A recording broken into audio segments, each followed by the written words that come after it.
वसुदेव सुतम देवम कंस चाणूरमर्दनम देवकी परमानंदम कृष्णम वंदे जगत गुरु। जय श्री कृष्ण, जय Shri Ram. Friends, welcome. आज की ये वीडियो 7th हाउस और 9th हाउस के बारे में ही है। कल जो वीडियो लोड करी है, अपलोड करी है, उसी के कॉन्टेक्स्ट में थोड़ी सी और इंफॉर्मेशन ऐड करनी है। जैसे मैंने बताया, जन्म कुंडली का लग्न भाव सबसे इंपॉर्टेंट हाउस होता है और पुरुषार्थ के लिए भाव होता है लगन से तीसरा भाव, और सुख के लिए होता है लगन से चौथा भाव। यहां से देखा जाता है। अब चौथे से चौथा 7वां भाव जो है, ये महासुख का और महादुख का भाव है। यहीं से महासुख मिलता है और यहीं से महादुख मिलता है। जैसे मैंने बताया, यदि लाइफ में एसोसिएशन अच्छी मिल जाए, कंपैटिबल मिल जाए, तो जिंदगी महासुख है, स्वर्ग है जिंदगी। और यदि लाइफ के अंदर एसोसिएशन, गठबंधन जो है, पार्टनरशिप जो है, कंपैटिबल ना मिले, शांति में ना मिले, तो पूरा का पूरा जीवन नरक है यहीं इसी जन्म के अंदर। यह है कंक्लूजन 7th हाउस का।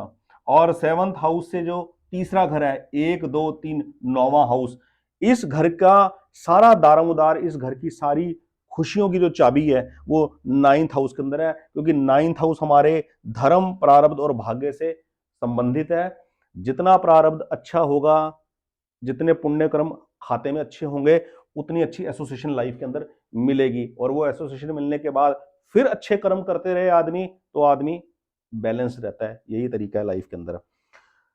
आज की इस वीडियो में मेन मुद्दा ये है, यदि लाइफ अनहैप्पी है, महादुख में बनी हुई है जिंदगी, कोई एसोसिएशन ऐसी कर बैठे बिजनेस पार्टनर में, मैरिड में। देखिए, ऐसे बहुत से लोग हैं जिन्होंने फॉर एग्जांपल अरेंज्ड मैरिज करी, और अरेंज मैरिज करने के बाद लाइफ हैप्पी नहीं है।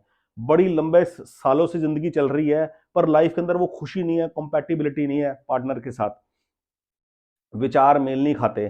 तो आदमी उसका इलाज जो है वो एस्ट्रोलॉजी में ढूंढता है, वो रेखी हीलिंग में ढूंढता है, पास्ट लाइफ रिग्रेशन में ढूंढता है। क्योंकि मैंने ये सारे कोर्सेज किए हुए हैं, और इन कोर्सेज को करने के दरमियान वहां पर जितने लोग मिलते हैं उनसे फ्रेंडशिप हो जाती है, इकट्ठे आना जाना, कैफेटेरिया में खाना पीना इकट्ठे होता है। तो एक दूसरे की लाइफ के बारे में, एम्बिशन के बारे में, डिजायर के बारे में जब शेयर करते हैं, तो पता लगता है लोग अपनी प्रॉब्लम्स का सॉल्यूशन ढूंढने के लिए करते हैं।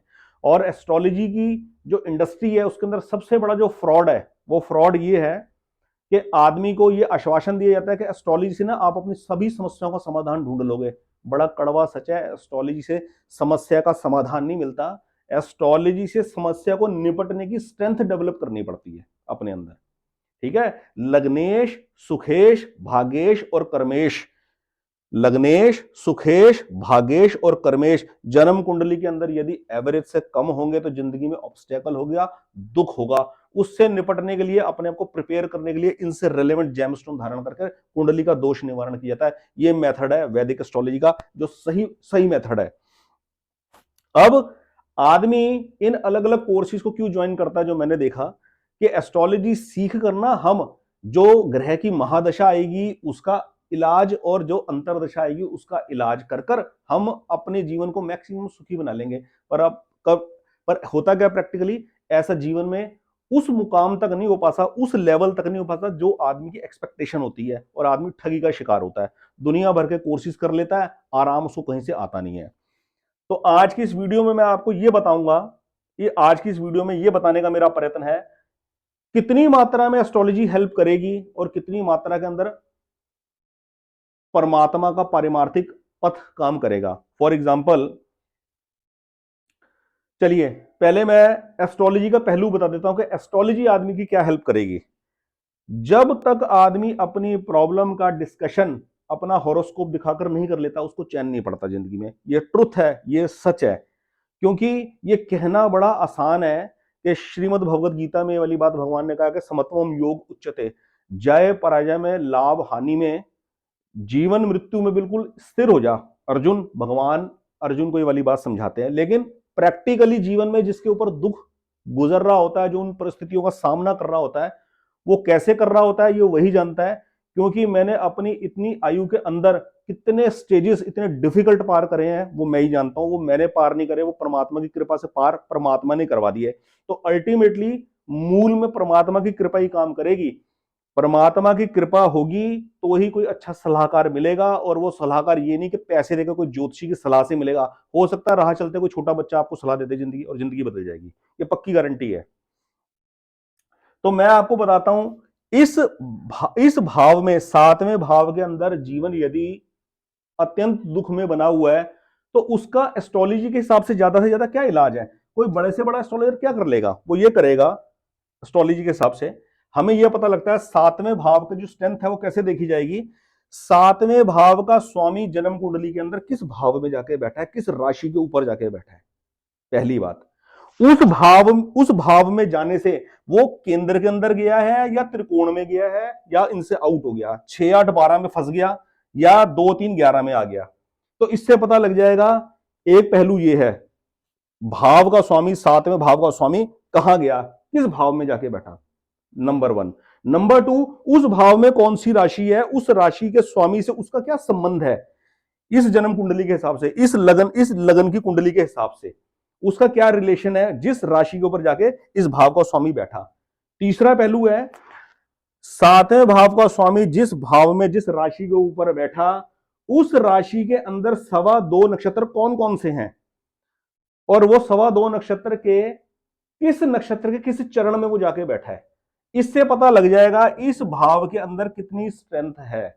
ये आदमी मिली हुई पार्टनरशिप को कैसे डील कर पाएगा, कैसे बैलेंस कर पाएगा, इस बात का इससे स्ट्रेंथ का पता चल जाएगा। और सेम यही पहलू हर भाव के ऊपर अप्लाई होता है, हर भाव की स्ट्रेंथ इसी पहलू से नापी जाती है। चौथा पहलू ये होगा, इस भाव में किस भाव का ग्रह आकर बैठ गया, यानी कि इस भाव में कौन सा भाव का ग्रह आके बैठा है, उसकी लॉर्डशिप किन भावों से है उस ग्रह की। क्या इस भाव के ऊपर इस भाव का स्वामी दृष्टि डालता है, उसका दृष्टिपात है इस भाव के स्वामी का अपने भाव के ऊपर। क्या लग्नेश की दृष्टि इस भाव के ऊपर है, क्या गुरु की दृष्टि इस भाव के ऊपर है यदि स्त्री की जन्म कुंडली है, क्या शुक्र की दृष्टि इस भाव के ऊपर है यदि पुरुष की जन्म कुंडली है।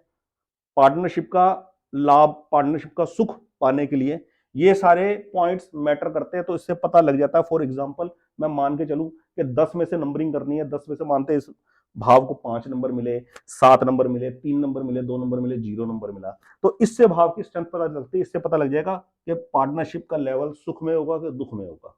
ठीक है, और वो जो सुख में और दुख में जो प्राप्त हुई है ना, वो हुई प्रारब्ध के बल पर है। इस भाव के बलाबल से पता लग जाएगा कि पार्टनरशिप किस क्वालिटी की मिलेगी, और जिस क्वालिटी की मिलेगी उस मिली हुई पार्टनरशिप को ये आदमी किस लेवल तक हैंडल कर जाएगा। अब अच्छे तरीके से हैंडल कर सके, उस मिली हुई पार्टनरशिप को अच्छे तरीके से हैंडल कर पाए, वो फ्रूटफुल बन पाए, उसके लिए लग्नेश का मजबूत होना जरूरी है। जन्म कुंडली में लगन भाव मजबूत होगा, सुख भाव मजबूत होगा, भाग्य भाव मजबूत होगा, कर्म भाव मजबूत होगा। तो इन 4 भावों को एनालाइज करेंगे और जो कमजोर पाया जाएगा उसका जेमस्टोन बना देंगे। ये है हद एस्ट्रोलॉजी की, इसके आगे एस्ट्रोलॉजर और कुछ नहीं कर सकता। ये सब जो प्रपंच होगा, ये जो सब कार्यक्रम होगा, ये भी प्रभु की कृपा से होगा, वो जेमस्टोन भी भगवान की कृपा से ही काम करेगा। और जैसे कि अब ये सारे काम आदमी ने कर लिए, एस्ट्रोलॉजी की सलाह ले ली, सब कुछ कर लिया, फिर भी आदमी को सेटिस्फेक्शन नहीं मिल रहा, तो अब नेक्स्ट स्टेप क्या है। उसका नेक्स्ट स्टेप ये है, आपने देखा होगा, आप सब देखते होंगे यूट्यूब चैनल के ऊपर परम पूज्य संत स्वामी प्रेमानंद जी महाराज का सत्संग आप सुनते होंगे, एकांतिक वार्तालाप, वृंदावन के अंदर वो विराजमान है। उनके पास एकांतिक वार्तालाप में दुनिया भर के प्रश्न लोग करते हैं, गृहस्थ महिलाएं भी करती हैं, और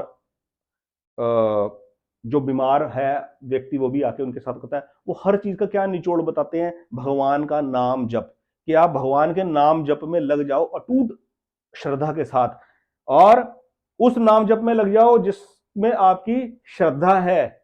आपके पास कोई गुरु है नहीं है, इन चक्करों में मत पड़ो, भगवान का जो नाम प्रिय है उस नाम के जप में आप लग जाओ बस। तो वो जो बता रहे हैं, क्या वो ज्योतिषियों के इलाज जो है या ज्योतिषियों की जो सलाह है वो क्या संत महापुरुषों से ज्यादा है। संत महापुरुष सर्वोपरि है, वो जो मार्गदर्शन कर रहे हैं वो नंबर 1 का मार्गदर्शन है। हाँ, एस्ट्रोलॉजर की गाइडेंस ये है, एस्ट्रोलॉजर की ये ऑनेस्टी है कि वो एक काउंसलिंग सेशन के तहत, मान लीजिए कोई आदमी मुझे अप्रोच करता है, तो एस्ट्रोलॉजर की ये रिस्पॉन्सिबिलिटी है हॉरोस्कोप को एनालाइज कर कर उसको जो बेस्ट ऑप्शन दिखाई दे रहा है, प्लैनेट्स का जो कॉम्बिनेशन वीक है उसको स्ट्रॉन्ग करने के लिए relevant gemstone plus necessary remedies propose कर दे, और उस जातक का, उस इंडिविजुअल का एक दैनिक पूजा पाठ क्रम अलाइन कर दे। क्योंकि मैंने क्या देखा है, जो लोग कंसल्टेशन लेते हैं वो बहुत मल्टीटास्क कर्म कांड कर रहे होते हैं।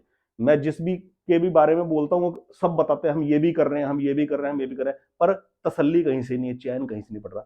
तो एक अच्छे ऑनेस्ट एस्ट्रोलॉजर का, कंसल्टेंट का ये फर्ज है, ये रिस्पॉन्सिबिलिटी है कि वो उस इंडिविजुअल के जो दैनिक पूजा पाठ कर्म है उसको अलाइन कर दे उसकी चॉइस के अकॉर्डिंगली, वो जिसको इष्ट मानते हैं।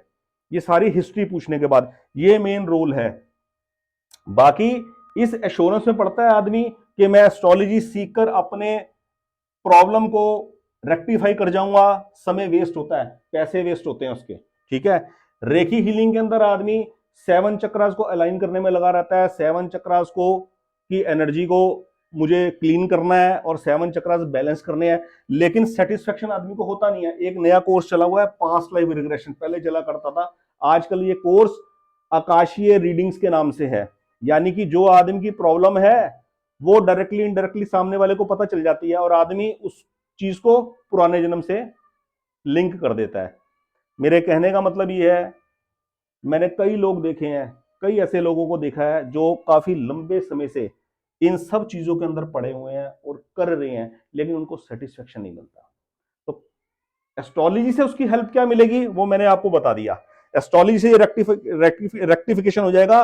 जो ग्रह कमजोर है और उसकी आवश्यकता है उसका जेमस्टोन धारण किया जा सकता है, उसकी नेसेसरी रेमेडीज की जा सकती है, और सबसे मोस्ट इंपॉर्टेंट क्या है, सात्विक जीवन शैली अपनाकर भगवान का नाम जप कर कर तब अपने सर्कमस्टांसेस से उभरा जा सकता है। मेन चीज क्या है, जीवन के अंदर महादुख का मेन कारण क्या है, प्रारब्ध का बोझ, जो मैंने बताया देव ऋण, ऋषि ऋण, पितृ ऋण के हल्का होने पर उतर जाता है, आराम आता है, सर्कमस्टांसेस बदलते हैं। स्वामी प्रेमानंद जी महाराज भी क्या बताते हैं, भगवान के नाम जब से क्या है, प्रारब्ध हल्का पड़ जाता है। जब हम परमात्मा की शरण ले लेते हैं, परमात्मा के ऊपर डिपेंडेंसी कर लेते हैं, तो हमारे सर्कमस्टांसेस का बोझ परमात्मा के ऊपर होता है टोटल। तो ये बैलेंस है एस्ट्रोलॉजी का और परमार्थ के बीच का। तो बस आज की इस वीडियो में इतना ही बोला जाएगा, और ज्यादा मेरे से ज्यादा विचार नहीं बन पा रहे हैं। बस आज की इस वीडियो में इतना ही, जो 7th और 9th हाउस का कॉम्बिनेशन है उसके बारे में। बाकी अगली एक वीडियो स्पेशली और बनाएंगे जिसमें मैं इस बात की चर्चा करूंगा एस्ट्रोलॉजर की मेन रिस्पॉन्सिबिलिटी क्या होती है, किस प्रकार के एस्ट्रोलॉजर को आदमी को कांटेक्ट करना चाहिए। आज की इस वीडियो में इतना ही, विराम देते हैं। बहुत बहुत धन्यवाद। जय श्री कृष्ण।